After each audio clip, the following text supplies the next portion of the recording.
Vitalik Buterin now proposes a decentralized market for gas futures. He argues that users need a reliable way to hedge gas fee volatility, even as upcoming technical upgrades aim to keep costs low. His point is simple: people want certainty, and today, they do not have it. A gas futures market would allow users to prepay for transaction fees similar to how traders hedge fuel or electricity costs. Vitalik says this market would offer a clear signal about future expectations. If traders anticipate higher demand, futures prices would rise. If they expect calmer activity, the futures curve would remain soft. This would create a transparent and market-driven forecast of network congestion instead of speculation. But the idea quickly sparked discussion. Some community members doubt that futures would meaningfully stabilize costs. Others worry that speculation could distort pricing. Still others argue that past attempts to manage gas, such as gas tokens, created more harm than good.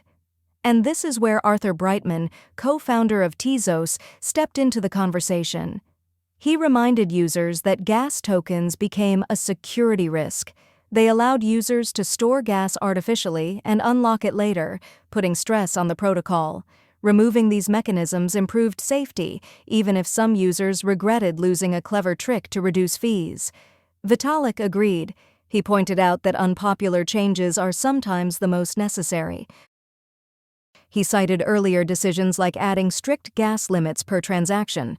He also referenced the restriction of the self-destruct function, a move designed to prevent complex attack vectors and reduce long-term technical debt within the protocol. These upgrades were not universally loved at the time, yet they strengthened the network. His new proposal carries the same spirit. It aims to give Ethereum a predictable and market-driven structure for gas pricing. A futures market could make the system more transparent.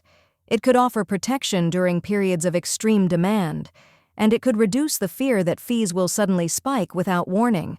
The broader question is whether Ethereum users want an additional financial layer built directly into fee management. Some value simplicity, others value optional financial tools that help them plan. A futures market would not replace technical upgrades. It would complement them by giving users another method to manage uncertainty. If the idea gains momentum, developers will need to answer important questions. How should futures settle? How do you ensure a decentralized and manipulation-resistant marketplace? And how do you prevent concentrated actors from cornering liquidity? These challenges must be addressed before anything moves forward. What does this mean for investors and builders? It signals that Ethereum is still evolving. It shows that core developers are thinking far ahead. And it highlights that network economics remain at the center of long-term scalability. Whether gas futures become reality or not, the conversation is already shaping how the ecosystem thinks about fees, risk, and fairness. This has been BlockBrief. Stay informed, stay ahead.